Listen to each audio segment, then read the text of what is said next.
तो बच्चों आज हम देख रहे हैं हमारे 20वें अध्याय का भाग 6, जिसमें हम पढ़ेंगे जॉइंट्स के बारे में, यानी संधि या जोड़ के बारे में, कि किस तरीके से हमारी जो बोन्स है वो आपस में कनेक्टेड है, किस तरीके से कैसे कैसे जोड्स हैं जो, या किस तरीके जो जॉइंट्स हैं वो हमारी बॉडी में या कंकाल में पाए जाते हैं। Is that clear? आ जाइए। संधि या जोड़। संधियां या जोड़ हर प्रकार की गति के लिए आवश्यक है। लाइक दिस, है ना, लाइक दिस। तो हमें क्या कर रहा है? मूवमेंट शो कर रहा है। Like this. तो हमें क्या कर रहा है? मूवमेंट के लिए हेल्प कर रही हैं ये जॉइंट्स। अस्थियां, जिनमें शरीर की अस्थियां सहयोगी होती है, चलन गति भी इसका अपवाद नहीं है। Clear that? जोड़ अस्थियों, ये हमने मूवमेंट और मोशन ये हमने देखा था, दोनों में डिफरेंस हमने बात करी थी। उपास्थियों के बीच का संधि स्थल है। जब एक अस्थि एक उपास्थि से जुड़ती है तो उसको हम क्या कहते हैं? संधि स्थल कहते हैं, जॉइंट्स कहते हैं। जोड़ों द्वारा गति के लिए पेशी जनित बल का उपयोग किया जाता है। जो तुम ये लगाते हो उसको हम क्या बोलते हैं? मसल कॉन्ट्रैक्शन बोलते हैं। हाँ या ना? मसल कॉन्ट्रैक्शन हम पढ़ चुके हैं ऑलरेडी। मसल कॉन्ट्रैक्शन जो है ये क्या है? हमारे पेशी जनित बल हैं। जोड़ आलम फलक्रम का कार्य करते हैं। ठीक है, ये जोड़ आलम जोड़ते हैं, फलक्रम का काम करते हैं। अब हम बात करें, इन जोड़ों पर गति विभिन्न कारकों पर निर्भर करती है और उसके कारण बदलती भी है। जोड़ों को मुख्यतः 3 संरचनात्मक रूपों के आधार पर, यदि हम स्ट्रक्चरली बात करें इन जॉइंट्स की, तो बेसिकली ये 3 टाइप्स के होते हैं। कौन कौन से होते हैं? तो फाइब्रस, जिसको हम रेशे कहते हैं। एक होता है उपासिक, जिसको हम कहते हैं कार्टिलेजियस। और थर्ड जो है वो है साइनोवियल, जिसको हम स्त्राव भी कहते हैं। आ जाओ ऐसे। ठीक है, 3 तरह के जोड़ हैं जो स्ट्रक्चर संरचनात्मक के आधार पे या संरचना के आधार पे देखे जा रहे हैं। पहला है हमारा रेशीय फाइब्रस, दूसरा है कार्टिलेजिनियस या उपास्थि युक्त, और लास्ट वन है साइनोवियल। अब क्या होगा? देखो, 2 अस्थि उपास्थि हैं, इनके बीच में कुछ इस तरीके से रेशे जुड़े हुए हों, रेशे आपस में इनको जोड़े हुए हो, इस तरह का जो जोड़ होगा वो कैसा कहलाएगा? फाइब्रस जोड़ कहलाएगा। और ये मजबूत भी होगा। ठीक है, ये मजबूत भी होगा क्योंकि इसमें रेशे हैं। कार्टिलेजिनियस यानी उपास्थि युक्त, ये कैसे होते हैं? कार्टिलेजियस यानी कि जैसे मान लो ये 2 हैं, ठीक है, यहाँ पर बीच में एक स्पंज नुमा संरचना होती है, या स्पंज हम कह सकते हैं। जैसे कि मान लीजिए ये है एक अस्थि, ये एक अस्थि, इन दोनों को बीच में जोड़ना है। ये लो, ठीक है, जोड़ दिया तो ये क्या बन गया हमारा? बीच में क्या है? कार्टिलेज है। यहाँ पर कोई भी रेशे नहीं है, तो ये कैसा होगा? बहुत ही ज्यादा कमजोर होगा। कैसा होगा? बहुत ज्यादा कमजोर होगा। Is that clear? फिर हम बोलेंगे साइनोवियल, यानी कि स्त्राव वाला जो हमारा संधि है, इसमें बेसिकली हाइलिन वाला जो कार्टिलेज है वो पाया जाता है। ये लो, ठीक है, ये कैसा है? साइनोवियल टाइप का जो पाया जाता है। ठीक है, जैसे ये आपका ये जो मूवमेंट हो रहा है, इसके बीच में जो जोड़ है वो साइनोवियल टाइप का है, जो अभी अपन आगे पढ़ेंगे। यहां तक क्लियर? एक बार स्क्रीनशॉट ले लो। डन। नेक्स्ट, इन जोड़ों पर हमने बोल दिया रेशीय जोड़ किसी भी प्रकार की गति नहीं होने देते। क्यों? क्योंकि जो मजबूत है वो मूवमेंट कराने में बिल्कुल भी हेल्प नहीं करेगा, है ना, वो मूवमेंट हेल्प कराएगा ही नहीं। जैसे हमारा स्कल है, यहाँ पर तुम ऐसा मूवमेंट थोड़ा ना देखते हो, ये वाला मूवमेंट अलग है, ये तो एक्सियल वाला हो गया, है ना, लेकिन ये जो मूवमेंट है, सर को तुम ऐसे ऐसे मारो, ऊपर नीचे हो रहा है, तो यहाँ पर क्या है? फाइब्रस जॉइंट पाया जाता है, रेशीय जोड़ पाया जाता है। ये कैसा होता है? मजबूत करता है। ये फ्लेक्सिबल नहीं होता, ये मूवमेंट शो नहीं करता है। जो घने रेशीय संयोजी उत्तक, देखो आ गया, कपाल की चपटी अस्थियां जो घने रेशीय संयोजी उत्तक की सहायता से सीवन स्ट्रैचर के रूप में कपाल बनाने के लिए संयोजित होती है। आ गई बात, जो हमारा स्कल बनाने में हेल्प करती हैं वो कौन से जोड़ होते हैं? फाइब्रस जोड़ या रेशीय जॉइंट्स होते हैं। Is that clear? उपास्थि यानी कि कार्टिलेजियस युक्त जोड़ों में अस्थियां आपस में उपास्थि द्वारा जुड़ी रहती है। यानी अस्थि किससे जुड़ी होगी? उपास्थि से।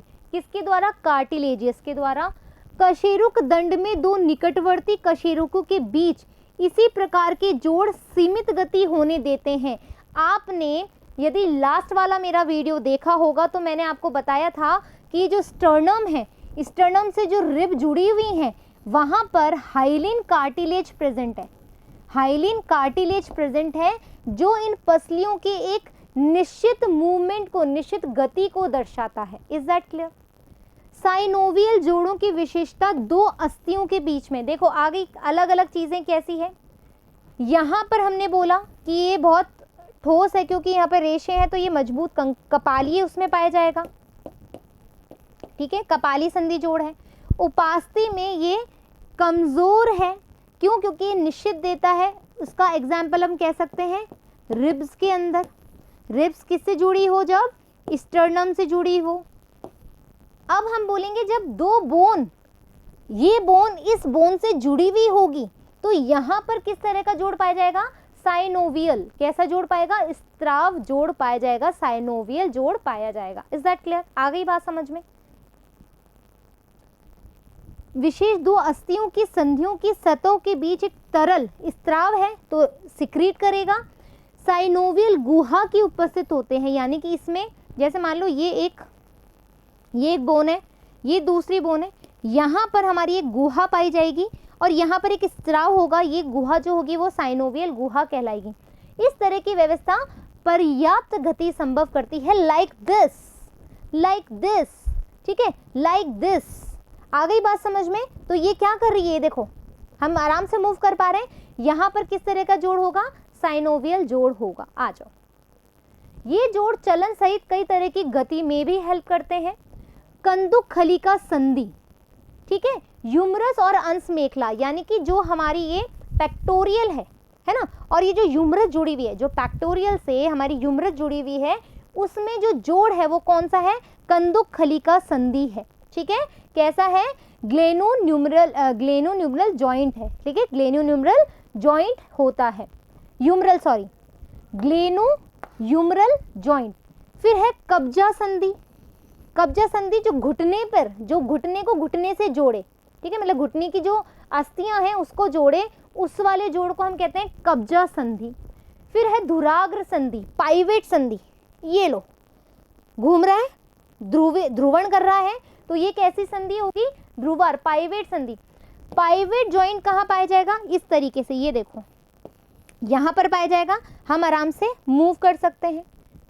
एटलस और अक्ष को, सॉरी यहाँ पर नहीं, एटलस और अक्ष में, ये देखो ये हमारा स्कल है, यहाँ से हमारी वर्टिबल जा रही है और मैं अपनी गर्दन को इस तरीके से घुमा रही हूँ। ठीक है, ये मैं कैसे घुमा पा रही हूँ? क्योंकि मेरे पास जो जॉइंट है, जिसको हमने क्या बोला है? पाइवॉइड जॉइंट। आपसे पूछा जा सकता है पाइवॉइड जॉइंट कहाँ पाई जाती है? एटलस। एटलस जो सबसे जो पहली वर्टिब्री है हमारी, वो सबसे पहले उसको हम कहते हैं एटलस। और अक्ष जो यहाँ का अक्ष से जुड़ा हुआ हो। विसर्पी संधि, अब विसर्पी सॉरी ग्लाइंडिंग होती है, ये वाली जो है विसर्पी है, ये हमारा पाइवोट है, ये हमारी विसर्पी है जो हमारी यहाँ से जुड़ी हो और मेटाकार्पल से जुड़ी हुई हो। लाइक दिस, ये जुड़ी हुई इस तरीके से, इसको हम कहेंगे विसर्पी या फिर ग्लाइंडिंग जॉइंट भी कहेंगे, जो कार्पल्स के बीच में होगा। ठीक है, सैडल जॉइंट, सैडल जॉइंट जो होगा, जॉइंट होगा, सॉरी सैडल जॉइंट जो होगा वो कार्पल और मेटाकार्पल के बीच में होगा, कार्पल और मेटाकार्पल के बीच में होगा। या फिर हम कहेंगे कि जो अंगूठा है, अंगूठा जुड़ा हुआ इससे, ये अंगूठा ऐसे कर रहा है मूव, तो ये कौन से जॉइंट की वजह से कर रहा है? ये सैडल जोड़ की वजह से, सैडल जॉइंट की वजह से कर रहा है। एक बार स्क्रीनशॉट ले लो, फिर आगे चल रहे हैं। Done, screenshot done. आ जाओ, पेशी, कंकाल और तंत्र के विकार। अब क्या होगा? कौन कौन से जो डिसफंक्शन है जिसकी वजह से हमें डिजीज हो जाती है, वो कैसी कैसी होती है, आइए देखते हैं। माइस्थेनिया ग्रेविस, ठीक है, माइस्थेनिया ग्रेविस, इस प्रकार की बीमारी में क्या होता है? एक स्व प्रतिरक्षा विकार है, मतलब हमारी बॉडी में जो पेशियां हैं, जो अस्थियां हैं, वो खुद ही काम करना बंद कर देंगी। हमारी जो बॉडी है, उसका जो इम्यून सिस्टम है, वो कुछ फंक्शन कम कर देता है, जिसकी वजह से हमारी बॉडी में मूवमेंट नहीं हो पाता है और तंत्रिका या पेशी संधियों को प्रभावित करता है।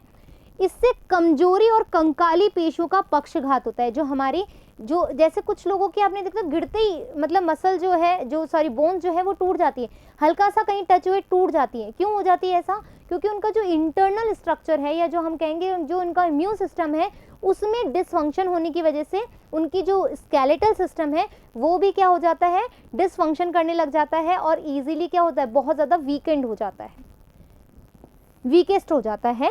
पेशीय दुष्पोषण, पेशीय दुष्पोषण यानी कि मस्कुलर डिस्ट्रॉफी, जो मसल्स होती हैं उसके अंदर डिसफंक्शन आ जाए तो विकारों के कारण कंकाल पेशी का अनुक्रमित अपहासन, जो पेशियों का काम होगा, जो कॉन्ट्रैक्शन का काम जो करती हैं बेसिकली, वो नहीं कर पाएंगी।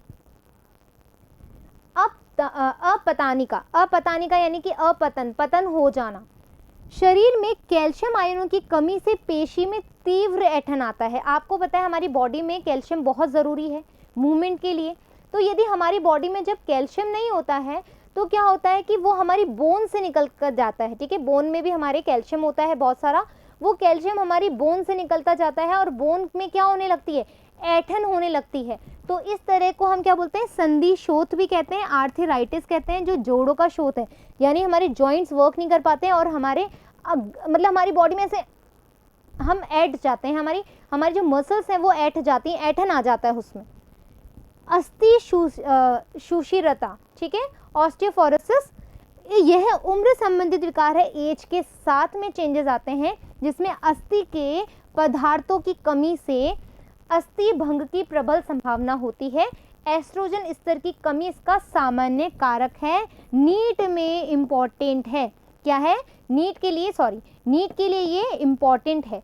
क्या हो रहा है इसके अंदर, अस्थि शुष्किरता, जब एस्ट्रोजन की कमी आएगी तो आपकी बॉडी में क्या होगा, जो कॉन्ट्रैक्शन है वो कम हो जाएगा, आपकी बोन जो है वो बहुत ज़्यादा वीक हो जाएंगी। ये क्या होता है, एस्ट्रोजन के स्तर में कमी होने के कारण बेसिकली होता है और एज के साथ में हमारे बॉडी में बहुत सारी कमियां भी आ जाती हैं।